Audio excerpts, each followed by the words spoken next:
Friends, ನಾವು ನಮ್ಮ mobile ನಂಬರ್ನಿಂದ ಬೇರೆಯವರ ಮೊಬೈಲ್ ನಂಬರ್ಗೆ SMS ಸೆಂಡ್ ಮಾಡಿದ್ರೆ SMS ಹೋಗ್ತಾ ಇರಲ್ಲ. ಸೊ ಈ ಒಂದು SMS ಯಾಕೆ ಹೋಗಲ್ಲ? ಸೊ ಈ ಒಂದು SMS ನಮ್ಮ ಮೊಬೈಲ್ನಿಂದ ಯಾವುದೇ ಮೊಬೈಲ್ ನಂಬರ್ಗಳಿಗೆ ಹೋಗ್ತಿರಲ್ಲ ಅಂದರೆ, ಸೊ ನಾವು ಅದನ್ನು ಹೋಗುವ ರೀತಿ ಯಾವ ರೀತಿ ಮಾಡಬೇಕಂತೇಳಿ ಈ ವಿಡಿಯೋದಲ್ಲಿ ನಿಮಗೆ ತಿಳಿಸ್ಕೊಡ್ತೀನಿ. ಸೊ ಫ್ರೆಂಡ್ಸ್, ದಯವಿಟ್ಟು ಈ ವಿಡಿಯೋನ ಪೂರ್ತಿಯಾಗಿ ನೋಡಿ, ಹಾಗೆಯೇ ಎಲ್ರಿಗೂ ಶೇರ್ ಮಾಡಿ. Hi friends, welcome to public tech world. Friends, ನೀವು ನಿಮ್ಮ ಮೊಬೈಲ್ ಆಗಿರ್ಬೋದು ಅಥವಾ ಯಾವುದೇ ಮೊಬೈಲ್ ಆಗಿರ್ಬೋದು, ಸೊ SMS ಯಾವಾಗ ಹೋಗಲ್ಲ ಅಂದರೆ, ಸೊ ನಿಮ್ಮ ಸಿಮ್ ಕಾರ್ಡ್ ಕಳೆದು ಹೋಗಿರುತ್ತೆ. ಸೊ ಕಳೆದು ಹೋದ ಮೇಲೆ ನೀವು ಮತ್ತೊಂದು ಡೂಪ್ಲಿಕೇಟ್ ಸಿಮ್ ಕಾರ್ಡನ್ನು ತೆಗೆದುಕೊಳ್ತಿರಲ್ಲ, ಆವಾಗ ನಿಮಗೆ SMS ಹೋಗಲ್ಲ. ಸೊ SMS ಯಾಕೆ ಹೋಗಲ್ಲ ಅಂದರೆ, ನಿಮ್ಮ ಸಿಮ್ ಕಾರ್ಡ್ ನಂಬರ್ನಲ್ಲಿ ಅಲ್ಲಿ SMS ಸೆಂಟರ್ ನಂಬರ್ ಚೇಂಜ್ ಆಗಿರುತ್ತೆ. ನೀವು SMS ಸೆಂಟರ್ ನಂಬರ್ನ ಅಲ್ಲಿ ಎಂಟರ್ ಮಾಡಿದರೆ ಸೊ SMS ಹೋಗುತ್ತೆ.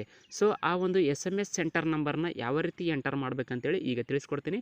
ಸೊ ಮೆಸೇಜ್ ಹೋಗುವ ರೀತಿ ಯಾವ ರೀತಿ ಮಾಡಬೇಕಂದ್ರೆ, ನಿಮ್ಮ ಮೊಬೈಲ್ನಲ್ಲಿರ್ತಕ್ಕಂಥ SMS ಅಪ್ಲಿಕೇಶನ್ನ ಓಪನ್ ಮಾಡಿ. ಸೊ ಇಲ್ಲಿ ಮೇಲ್ಗಡೆ 2 ಚುಕ್ಕಿ ಕಾಣ್ತಿದೆಯಲ್ಲ, ಇದ್ರ ಮೇಲೆ ಕ್ಲಿಕ್ ಮಾಡಿ. ಇಲ್ಲಿ ಕೆಳಗಡೆ ಸೆಟ್ಟಿಂಗ್ ಅಂತ ಇರುತ್ತೆ, ಸೆಟ್ಟಿಂಗ್ಸ್ ಮೇಲೆ ಕ್ಲಿಕ್ ಮಾಡಿ. ಸೆಟ್ಟಿಂಗ್ಸ್ ಮೇಲೆ ಕ್ಲಿಕ್ ಮಾಡಿದ್ರೆ ಇಲ್ಲಿ ಕೆಳಗಡೆ ನಿಮಗೆ ಅಡ್ವಾನ್ಸ್ ಸೆಟ್ಟಿಂಗ್ಸ್ ಅಂತ ಇರುತ್ತೆ, ಇದ್ರ ಮೇಲೆ ಕ್ಲಿಕ್ ಮಾಡಿ. ಫ್ರೆಂಡ್ಸ್, ನೀವು ಅಡ್ವಾನ್ಸ್ ಸೆಟ್ಟಿಂಗ್ಸ್ ಮೇಲೆ ಕ್ಲಿಕ್ ಮಾಡ್ತಾ ಇದ್ದಾಗೆ ನಿಮಗೆ ಈ ರೀತಿಯಾಗಿ ಬರುತ್ತೆ. ಇಲ್ಲಿ ಕೆಳಗಡೆ ನಿಮಗೆ ಮೆಸೇಜ್ ಸೆಂಟರ್ ಅಂತಿದೆ ನೋಡಿ, ಇದ್ರ ಮೇಲೆ ಕ್ಲಿಕ್ ಮಾಡಿ. ಇದ್ರ ಮೇಲೆ ಕ್ಲಿಕ್ ಮಾಡಿದ್ರೆ ನೀವು ಸಿಮ್ 1 ಸಿಮ್ 2 ಅಂತ ಸೆಲೆಕ್ಟ್ ಮಾಡ್ಕೊಳ್ಳಿ. ಸೊ ಸೆಲೆಕ್ಟ್ ಮಾಡ್ಕೊಂಡ ನಂತರ ಇಲ್ಲಿ ನಿಮಗೆ ಇದು Airtel SMS centre number.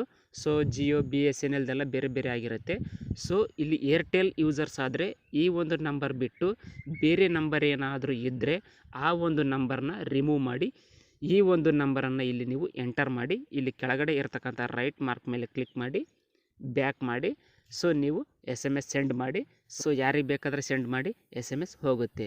So ಆ ಒಂದು SMS ಸೆಂಟರ್ ನಂಬರ್ ನಾನು ತೋರಿಸಿದ್ನಲ್ಲ, ಆ ಒಂದು SMS ಸೆಂಟರ್ ನಂಬರ್ ಕರೆಕ್ಟಾಗಿ ಆ ಒಂದು ಮೆಸೇಜ್ ಸೆಂಟರ್ ನಂಬರ್ನಲ್ಲಿ ಇಲ್ಲ ಅಂದರೆ, ಸೊ ನೀವು ಯಾರಿಗೆ ಮೆಸೇಜ್ ಕಳಿಸಿದರೆ ಮೆಸೇಜ್ ಹೋಗಲ್ಲ. ಸೊ ನಾನು SMS ಸೆಂಟರ್ ನಂಬರ್ ತೋರಿಸಿದ್ನಲ್ಲ, ಆ ಒಂದು ನಂಬರನ್ನು ನೀವು ಏರ್ಟೆಲ್ ಯೂಸರ್ಸ್ ಆಗಿದ್ದರೆ ಸೊ ಆ ಒಂದು ನಂಬರನ್ನ ಅಲ್ಲಿ ನೀವು ಎಂಟರ್ ಮಾಡಿ, ಖಂಡಿತವಾಗಿ SMS ಹೋಗುತ್ತೆ.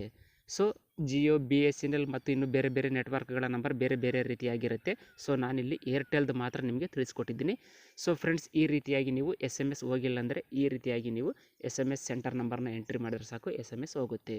ಫ್ರೆಂಡ್ಸ್, ಈ ವಿಡಿಯೋ ನಿಮಗೆ ಇಷ್ಟ ಆದರೆ ಈ ವಿಡಿಯೋನ ಲೈಕ್ ಮಾಡಿ, ಶೇರ್ ಮಾಡಿ, ಹಾಗೂ ನೀವಿನ್ನೂ ನಮ್ಮ ಚಾನಲನ್ನು ಸಬ್ಸ್ಕ್ರೈಬ್ ಮಾಡಿಲ್ಲ ಅಂದರೆ ಈಗಲೇ ಸಬ್ಸ್ಕ್ರೈಬ್ ಮಾಡ್ಕೊಳ್ಳಿ. Thanks for watching. Take care.